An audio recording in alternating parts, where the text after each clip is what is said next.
عليكم ورحمة الله وبركاته. عاملين يا جماعة؟ يا رب تكونوا بخير ويا رب دايما سعد وغير. بسم الله توكلنا على الله ولا حول ولا قوة إلا بالله. نبدأ بالصلاة على النبي كده عليه الصلاة والسلام. زيدوا النبي كمان صلى عليه الصلاة والسلام. وحدوا الله لا إله إلا الله، الخفيفتان على اللسان ثقيلتان في الميزان، سبحان الله وبحمده سبحان الله العظيم. نحاول كده ناخد سؤال في الأول عشان ربنا يبارك لنا كده. جددوا النية كده، ربنا يصلحها يعني ويجعلها ليه خالصة إن شاء الله. طيب، بسم الله. أول حاجة طبعا لازم أفكركم بيها إن الدل على الخير كفاعله، فياريت لو حسيت إنك بتستفاد ولو حرف واحد ياريت تفيد زمايلك في الدفعة، في جروب أنت فيه بقى، في ستوري تبعتها لحد اللي تقدر عليه، ربنا يجعله في ميزان حسناتك وتفضل صدقة جارية إن شاء الله للناس اللي بتشوفه في الجمهورية وبره الجمهورية، لأن التفاعل على الفيديو نفسه بيخلي الناس تطمن ان دي حاجة مفيدة. ربنا يستخدمكم جميعا يعني.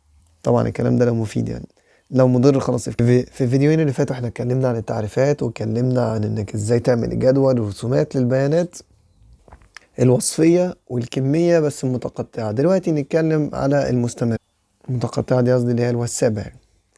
او بمعنى يعني اصح كده، احنا هنتكلم على حاجة شبه اللي انت شايفها دي، ان يجيلك شوية ارقام مش شبه ما كنا بنعمل بقى ارقام متكررة او اسامي متكررة، لا شوية ارقام، ويجي يقول لك حطها لي في جدول. يعني عشان تبقى فاهم احنا بنعمل ايه، فكرة ان انت مثلا بتقسم الناس، قلت لهم بص قسم لي اللي جايبين من 30 ل 40، قسم لي اللي جايبين من 40 ل 50 يقعدوا مع بعض، 50 ل 60 يقعدوا مع بعض، وهكذا. بس هل بقى لما نيجي نقسم ده بنقسم بمزاجنا كده؟ تبقى انت قاعد في اللجنه مقسمهم من 30 ل 40، واللي جنبك مقسمهم من 30 ل 35، واللي جنبكم من 30 ل 50؟ لا، لازم نحط قواعد نمشي عليها بحيث ان احنا نطلع الاجابات كلنا منطقيه مع بعض. طيب بنعمل ازاي ده لو جالي شويه ارقام شبه كده؟ اول حاجه بتروح تجيب المدى. ماشي، مدى بتاع البيانات. ايه المدى ده؟ ان انت بتجيب اكبر حاجه ناقص اصغر حاجه، يعني اكبر حاجه ناقص اصغر قيمه. فانت بتروح تشوف في الارقام بتاعتك ايه اكبر رقم. لما تروح تبص هتلاقي ان هو ايه؟ ال89. يبقى 89 ده اكبر رقم. اصغر رقم اللي هو ال31. تطلع معاك الاجابه ب58 ان شاء الله. تروح تجيب بقى ايه بعدها؟ عدد الفئات. يعني ايه عدد الفئات؟ يعني انت دلوقتي هتقسم البيانات، هتقعد تقولي من 10 ل20، من 20 ل30، من 30 ل40، هوقف امتى بقى؟ فاهم؟ فدي اسمها كده فئة، 2 3 وهكذا. هفضل اوقف لحد امتى؟ فعايز اعرف عددهم. فانت في الكلية اللي انا بشرح منها مثلا دلوقتي اللي هي اسكندرية، هو بيديها لك في السؤال. هو هنا قايل لك ايه؟ عدد الفئات هو 6. يبقى انا بالنسبة لي عدد الفئات اللي هو ايه؟ 6. طيب امال لو انا في كلية تانية، في جامعة تانية يعني، بس مش مديني، بتعمل بقى قانون اللي هو ايه؟ 1 زائد 3.3 لوج نون اللي هو عددهم. تشوف عددهم كام حاجة، تلاقي ان هو مثلا 25، تروح انت كاتب مكان النون دي 25 وحطهم على الآلة، وبالتقريب بقى تجيبهم يطلعوا معاك 6. 3.3 دي ثابتة، والواحد دي ثابتة، ده قانون يعني اللي هو بيبقى 1 زائد 3.3 لوج ان ده. ما علينا. ماشي، احنا دلوقتي معانا عدد الفئات. كل ده بقى عايزين نجيب ايه كمان؟ طول الفئة. ايه طول الفئة ده حضرتك؟ يعني عشان برضو احنا ممكن اقول لك ارجع القانون بس تبقى فاهم احنا بنجيب ايه. نفس الفكرة، قلنا ايه؟ انا في اللجنة هكتب من 10 ل20، طب واللي جنبي من 10 ل15، هو ده طول الفئة اللي هو هنط قد ايه. فاهم؟ هشيل كام رقم في النص. فبنجيبها ازاي؟ اول خطوة على تاني خطوة اللي هي المدى على عدد الفئات. فتلاقي ان المدى اللي هو 58 على عدد الفئات اللي هو 6، تلاقي الاجابة طلعت لك 9.67. فلما تيجي تقول لي خلاص يبقى طول الفئة هقعد ازود الرقم الغريب ده، ما ينفعش طبعا. تروح انت مقربها لي مكبرها على طول، تكبرها مش تصغرها. يعني مش عشان 6، لا هي عامة كبرها تبقى ايه؟ 10. حلو كده. يبقى كده انا فهمت ان هنط مثلا من 10 ل 20، 20 ل 30، 30 ل 40 وهكذا. وبرضه نفس الفكرة في بعض الكليات بيعملوا ايه؟ بيروح من عند اصغر حاجة ويبدأ يكتب الجدول من الناحية دي، من عند اصغر رقم. لا احنا هنا كده كده سواء ايا كان الكلية هتروح تكتب الجدول، هتقول لي ايه الفئات.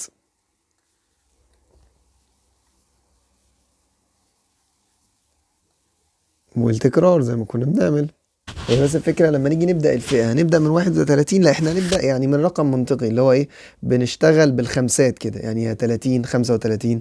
فأنا عندي أصغر رقم 31، يبقى أكتب أول حاجة من 30 وأنا طالع قد ايه؟ أنت قلت لي هتزيد قد ايه طول الفئة؟ 10. استغفر الله العظيم.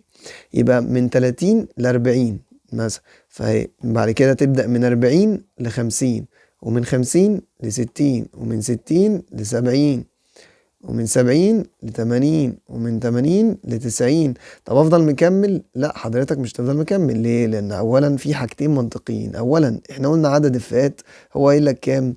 6، فيبقى دول 6. ثانيا اكبر رقم عندك ايه حضرتك؟ قلت لي 89. ال89 ده ما بين ال90 وال80. لو انت كملت وكتبت من 90 ل100، انت بتكتبها ليه؟ ما عندكش ارقام اساسا، يعني هتفضل مكمل لمين؟ احنا قلنا احنا بنعمل حاجه منطقيه، ان انا عندي شويه بيانات وبحاول اعملهم لك في جدول. اللي انا بقوله ده مش عشان تحل، انا بقول لك عشان تبقى فاهم بتعمل ايه، عشان بقى اختيارات والحاجات دي كلها. لكن كحل انت هترزع الجدول وخلاص. تمام. هنا هيبقى المجموع. هتقول لي التكرار اجيبه ازاي؟ من 30 ل 40. يعني ايه من 40 ل 40؟ يبقى انا اخد اللي قبل ال 40 بالظبط، لان امال ال 40 بالظبط هاخدها هنا. تمام. فكأنك من 30 لحد ايه؟ 39. تمام. ده كأنك كده يعني. بس احنا بنكتبها زي ما قلنا في الكلية كده مثلا، وعلى حسب الكلية طبعا اللي انت فيها، شوف ايه الصح بالنسبة لك يعني. تمام. فتيجي تعد تقول لي من 30 ل 40. طيب يبقى اهو واحد، يبقى واحد، اتنين، 40 معايا؟ لا قلنا قبلها بالظبط 39. تمام. مش هنلاقي حاجة تانية، نروحوا كاتبين خلاص. يبقى هي من 2. تمام. من 40 لحد 49 يبقى 1 2 3 4 5 6 7. 50؟ لا، يبقى أنا دي 7. وهكذا بقى تقعد تعمل نفس الموضوع ده. 8، وبعد كده 5، وبعد كده 2، وبعد كده 1. طيب نفترض ان انت عملت حاجة غلط، نسيت 1 طبعا، وده احتمال وارد. هتعرف ازاي؟ تجمع الارقام دي، طلعوا 25، تبقى انت تمام. اشمعنى 25؟ لان هو في السؤال قايل لك الطلاب دول كام طالب؟ 25. وانت لو عديت الارقام من الاول هتلاقيهم كام؟ 25. يبقى لازم المجموع بتاعك يطلع على قد العينة اللي معاك فوق. هو ايه اللي احنا عملناه ده؟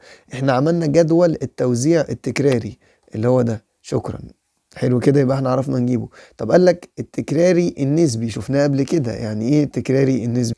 قلنا ده عبارة عن ايه؟ انك بتاخد كل رقم على المجموع، كل رقم على المجموع، كل رقم على المجموع، وهكذا. وتكتب بقى كل واحدة طبعا بكام.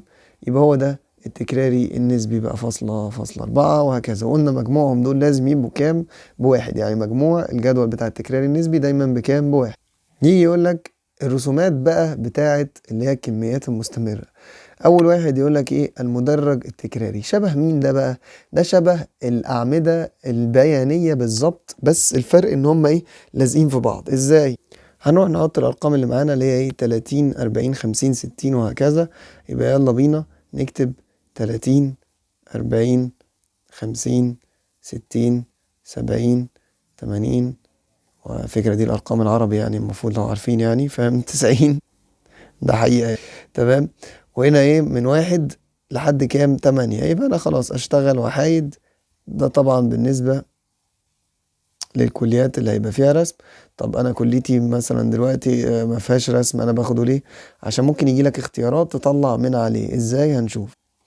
اول حاجة من 30 ل 40 في كام؟ 2. يبقى خلاص، يبقى تطلع لحد 2، تحود وتنزل. تمام. بعد كده هتلاقي اللي بعدها كام؟ كانت 7. يبقى تطلع لحد ال7، تحود وتنزل. بعد كده اللي بعدها كانت كام؟ 8. يبقى اطلع لحد 8 واحود وانزل. وبعدين 5 و2 و1، يبقى 5. بعد كده 2، وبعد كده 1. نبقى احنا كده رسمنا المدرج التكراري. طيب والمضلع التكراري ده جامد جدا بقى. المضلع التكراري ده لو انت جايب المدرج التكراري هو عبارة عن الانصاص بتاعته. يعني ايه الانصاص؟ يعني هنا وهنا وهنا وهنا وهنا وهنا، وتروح مزود 2 من عندك جدعنة كده عشان بس ايه، وتوصل بالمسطرة. ده في ده، ده في ده، ده في ده، ده في ده.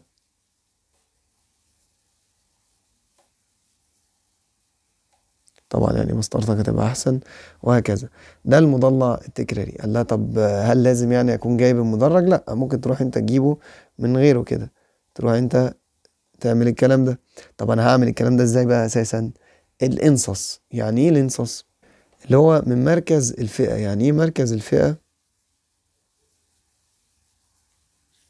يعني تروح تجيب اللي ما بين ال30 و40. ايه اللي في النص؟ واحد يقول لي بالفهلوة 35. طب انا مش عارف اجيبها بالفهلوة. اصغر رقم زائد اكبر رقم على 2. حلو كده. طيب يعني الرقمين اللي هم 40 زائد 50 على 2 تبقى 45. بعد كده هنا 50 زائد 60 على 2 تبقى 55. 65 75 85. بس كده يبقى انت فهمت ان انا هاجي عند 35 واطلع، عند 45 واطلع، عند 55 واطلع، عند 65 واطلع، اللي هو هيطلع لك نفس الرسمة اللي انت كنت جايبها باللينصص دي. فاهمين الفكرة؟ بالمرة. طب المنحنى التكراري لا ده جامد قوي بقى، لان هو نفس المضلع التكراري. الفرق ان انت هتعمل فيه ايه بس؟ هتوصله بايدك. ايه ده؟ ايه اللي انت بتقوله ده؟ يعني انت الفرق ان انت تعمل نفس النقط اللي في النص، بس الفرق ان انت مطلوب منك ما توصلهاش بالمسطرة، مطلوب منك انه يطلع عامل منحنى. فطبعا برضه هيبقى منحنى بايدك احسن من المنظر اللي انا عامله ده. المهم ان هو ايه، وكأنه هيطلع عامل كده يعني. المهم ان هو بايدك مش بالمسطرة. طب انا رجعت الرسمة كروكي كده طبعا، يعني مش مظبوطة بالظبط طبعا، بس كروكي كده يعني مؤقتا، عشان عايز اقول لكم حاجة تبقى في بالكم. ان ممكن يجيب لك بقى الرسمة ويسألك عليها. يعني ايه؟ يجي يقول لك انت عندك كام رقم اقل من 50؟ يعني ايه اقل من 50؟ هتيجي عند 50 اهو، هو بيقول لك اقل، يبقى ماليش دعوة بالبوز ده، انا اجي اقل. اقل اللي هو ايه؟ اللي هو ده مثلا. صح؟ دول اقل. الارقام اللي هنا دول كام واحد هنا جايب اقل من 50؟ 7. طب ما ده كمان اقل من 50. دول كام؟ 2. يبقى في كام واحد جايب اقل من 90 لو اعتبرنا دول درجات؟ يبقى من 50 يبقى 9. 7 زائد 2 9. اللي هو لو انت جيت تبص فعلا اقل من 50 اللي هم كانوا مين؟ كانوا الناس اللي جايبه اقل من اللي هم ايه، من 49، من 40 ل 49، ومن 30 ل 39، اللي هم ايه؟ التسعه. طب يقول لك اكتر من 50 مثلا، يبقى المره دي اللي هي اكتر من او يساوي مثلا 50. فانت كده يبقى بدأت من اول بقى هنا، اللي هو ده كده هتشوف معايا كام واحد؟ 8. فاهم؟ وبعد كده هنا هتقولي، او هنا ال60 الاول هتقولي كام واحد؟ 5. وبعد كده هنا ال70 هتقولي 2. وبعد كده هنا هتقولي 1. يبقى هم دول كلهم. مثلا يعني ممكن يسألك على حاجات شبه دي. ممكن يقول لك نسبة اللي أقل من ال50. يعني إيه النسبة؟ يعني أنت هتجيب لي كام واحد أقل من 50 اللي هم التسعة دول، وتقول لي النسبة يعني ايه؟ يعني من المجموع بتاعهم اللي هو ال25 في 100. تبقى انت كده قلت لي هم كام في المية مثلا يعني. فاهميني؟ كل دي افكار ممكن تتسأل عليها. او يجي يقول لك ما بين كذا وكذا، فانت تروح تحسب. يعني مثلا الناس اللي جايبه ما بين 50 و70 مثلا، انت هنا واقف 50 واقف هنا ال70، دول اللي ما بينهم، يبقى انا واقف هنا. اول حاجه اللي جايبين 50 اهم، اللي هم كام؟ اللي هم مثلا 7 اشخاص. 8 اشخاص، معلش انا عشان رسمت الرسمه كروكي فبايظه. 8 اشخاص. وبعد كده ال60 هنا اللي هم كام شخص؟ اللي هم 5. طب وبعد كده هنا لا دي ملاش لازمه، لان هو قال لك ايه؟ ما بين ال50 وال70، يعني من اول ال50 لحد ايه مثلا ال69، مش طالع يعني. فاهم؟ مثلا يعني انا زي ما قلت لك دي اسئله كروكي كده بس عشان ما حدش يتزاول يعني، ده كده عشوائي. فاهم؟ فما تدققش قوي. كده كده اللي مش فاهم حاجه معاكم نمره الواتساب، ابعتوا عليها، خدوا راحتكم يعني. والفيسبوك وانستجرام كل حاجه موجوده في الديسكريبشن يعني. يبقى احنا كده تمام. ده تمام، ده تمام. ده نخش بقى في جدول التوزيع التكراري المتجمع. ايه المتجمع ده؟ ده بقى اللي هو التراكمي. يعني ان انا باجي بدل ما اسالك كنت بقول لك ايه التوزيع ده، ان احنا كنا بنشوف التكرار ما بين 30 و40، كام واحد جاي بقى ما بين 30 و40؟ لا هنا نيجي نسال بقى اقل من الحد الاعلى للفئه. يعني ايه؟ يعني نبدا نقول لك كام واحد جايب اقل من 30. ايه ده اقل من 30؟ ايه اذا كان اصغر حاجه عندي 31، او من هنا من الجدول ده اللي انت شايفه بيقول لك اصغر حاجه 30. فاهم؟ يبقى ازاي اصغر من 30؟ يبقى الاجابه هنا في كام واحد؟ صفر. طب اللي بعدها اقل من 40. تمام. اللي اقل من 40 دول اللي هم فين؟ اللي جايبين ما بين ال30 وال40، اللي هم كام واحد؟ 2. طب اقل من 50. هتقولي اللي اقل من 50 اللي هم جايبين ما بين 40 و50، اللي هم ال7. لا، هو بيقول لك أقل من 50. أيوه يا عم، ما هو أقل من 50 ده. أيوه أقل من 50 ما بين 40 و50 صح. طب ما بين 30 و40. طب ما هي دي أقل من 50، يعني لو جايب 31 ما ده أقل من 50 برضه. يبقى أنا هنا هاخد مين بقى؟ الاتنين دول، السبعة والاتنين، فيبقى 9. طيب أقل من 60 يبقى أنا واقف فين هنا أهو. يبقى أنا كده هاخد مين بقى اللي أقل من 60؟ التمانية والسبعة والاتنين، فتبقى ساعتها ب17. طب انا اقعد اعمل كده؟ لا، في طريقه اسهل يا معلم. لو انت بدات بنفس الطريقه على حسب الكليه زي ما قلت لكم اللي انتوا فيها، هنا ده جامعه اسكندريه ماشيه بالطريقه دي. لو انت بدات بنفس الفكره اقل من 30 هنا صفر، اقول لك حاجه جامده، اجمع الارقام دي وخلاص. يعني ايه صفر واتنين كام؟ اتنين. اتنين وسبعة كام؟ 9. تمام. بعد كده 9 وتمانية كام؟ 17. 17 وخمسة كام؟ هما بس المفروض كانوا يبقوا على سطر واحد، بس انا اللي بايظه مني معلش. هي خليت لكم باقي على سطر واحد. فيبقى 17 زائد 5 كام؟ 22. 22 زائد 2 بكام؟ 24. 24 زائد 1 بكام؟ 25. يبقى لو طلعت معايا نفس المجموع يبقى انا تمام كده، مسقطتش حاجه. ده اولا. ثانيا لو لاحظت حاجه، انا كتبت هنا اقل من 90 في المجموع. ايوه، انت لو ماشي بنفس الطريقه بتاعتنا لازم اقل من اخر واحد ده اللي هو اكبر حاجه ده تبقى مكتوبه في نفس صف المجموع. ما تستغربش، ما تحسش ايه ده انا زودت ايه، لا ده الطبيعي. تمام. اللي انت عملته ده اسمه التكرار المتجمع، اللي هو زي ما قلنا اكنه التراكمي، يعني اللي هو فاهم انت كده تصاعدي، بتمشي من تحت لفوق عمال ايه، بتجمع بتجمع بتجمع. تمام. قدامك الطريقتين، شوف انت الاريح. هل هو هيشرح لك ده ويسيبك؟ لا طبعا، هيقول لك ايه، طب هات لي التكرار المتجمع النسبي. تفتكر انت ده يتعمل ازاي؟ هل ده يستاهل اساسا ان احنا نعمل له حاجه تانية؟ لا، احنا هنكتب هنا نسبي باي حاجه انت مش فاهمها. ايه النسبه دي؟ قلنا دايما اللي هو باخد ايه، باخد الرقم على المجموع. يبقى 0/25، 2/25، 9/25، 17/25، 22/25، وهكذا بقى، صح كده؟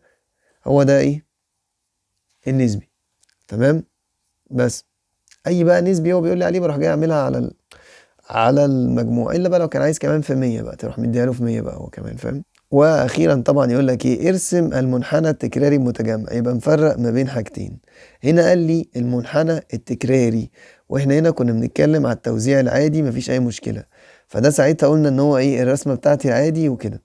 اما هنا هو بيقول لك ارسم لي مين المتجمع، تقول لي انا افرق ازاي؟ ما هو على حسب، هو بيقول لك استخدم انهي جدول يا عم. هو هنا بيقول لك استخدم جدول التكرار العادي اللي انت جبته، هنا قال لك لا، استخدم جدول التكرار المتجمع. فاهم اللي يعني؟ يبقى انت كده لما تيجي تجيب الرسمه مش هتيجي بقى ترسمها كده، كده انت شغال على التكرار المتجمع. فهبدا برضه ارسم ال 30 و40 و50 و60 والحاجات بتاعتي اللي انا كاتبها من دول عادي. بس هبدا ان انا اعوض بايه، باللي هنا بقى، بالصف اللي هنا اللي هو هنا ايه، اول واحد مثلا صفر، وبعد كده ال 40 كانت عندي انت جايبها بكام؟ باتنين. يبقى خلاص. طب انا كده هكتبها من 1 ل10؟ لا، انت هنا من 0 ل25، يبقى انا هضطر ان انا اكتبها ايه بقى، بحاجات اكبر شويه، اللي هي مثلا تبقى 5، مثلا 10، 15، 20، 25. تمام. فاجي مثلا عند ال40 قلنا ان هي كام؟ 2. راح جاي طالع الاتنين، هتقولي مفيش 2، ارسمها قبل ال5 بحاجة صغيرة. 2. زي ما قلنا ده اصلا للي عنده رسم، اللي مش عنده رسم محتاج يبقى فاهمها. يعني الامتحان اختياره وكده كده مش هيعرف يرسم، هو بس هيجيبها بالفهلوة انهي واحدة اللي تنفع. تمام. بعدها تيجي عند ال40، اقصد ال50 اللي هي كام؟ التسعة. يبقى احنا نطلع لحد 9، يعني قبل ال10 بالظبط كده، يبقى 9. تمام. بعدها اللي بعدها كانت 17، يبقى نطلع فوق 15 بحتة.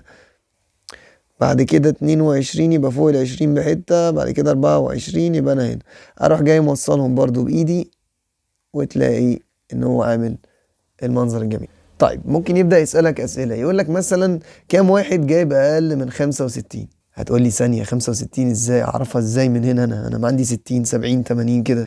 لا، ما حضرتك هتستخدم بقى الرسمة، لأن 65 يبقى أنت تروح كده في الرسمة عند 65، تطلع تخبط في الرسمة وتحود شمال.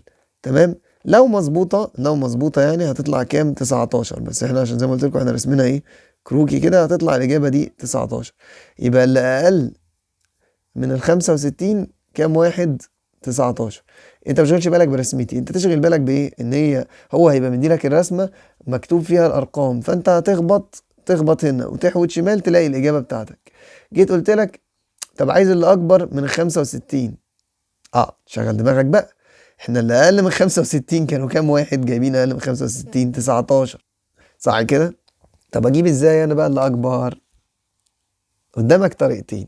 اولا ان انت عارف ان هما كام طالب؟ 25، يبقى في كام واحد جايب ناقصين؟ لو انت جبت اللي اقل من 65 يبقى 25 ناقص 19، الطلاب اللي فاضله هما الستة، هما دول اللي جايبين اكبر من 65. او كون رسمه بقى انك تعمل. لا احنا كده اسهل، احنا برضو لو رسمه هتخبط تطلع بس 19 وبعد كده تعملها ناقص. طب جيت قلت لك اقل من ال 42، هتقولي برضو تعالى نعمل 42، نطلع في الرسمه نخبط ونحود، تلاقي مثلا ان هي 4. زي ما قلت لكم انا بمشي عشان يعني في الورق عندكم هي مظبوطه، انا بس اللي عندي هنا رسمه عشان برسمها بايدي كده. تمام، يبقى ب4، يبقى اللي اقل من 42 هما كام واحد جايبين؟ 4. فيجي يسألك بقى السؤال اللي هو فيه فكرة، يقول لك ايه؟ طب اللي جايبين اللي هو بين 42 و 65، بين اللي انت جبتهم دول.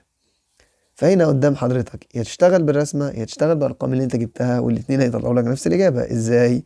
انت أقل من ال 42 كام واحد؟ 4. وأقل من 19 كام؟ قصدي أقل من ال 65 كام؟ 19. طب اللي ما بينهم أهي في الرسمة أهي، أهم دول اللي ما بينهم. أجيبهم ازاي حضرتك؟ إن ده 19 وده 4، تروح انت عامل ايه؟ يبقى يساوي 19 ناقص 4، يبقى في 15 واحد في النص هم اللي جايبينهم بالعقل. ما انت عارف في 4 هم بس اللي جايبين اقل من 42، يبقى ناقص كام واحد؟ 15، هم دول اللي جايبين فوقيهم بس لحد ال 65 بس. فاهم؟ ما خدناش العدد كله لان هو بيقول لك ما بين ال 65 وال 42. اتمنى تكونوا كده فهمتوا الموضوع، وانا بحاول يعني اسجل لكم على قد ما اقدر قبل الامتحان بتاع الميد ترم، وربنا يوفقكم كل خير ان شاء الله. السلام عليكم ورحمة الله وبركاته.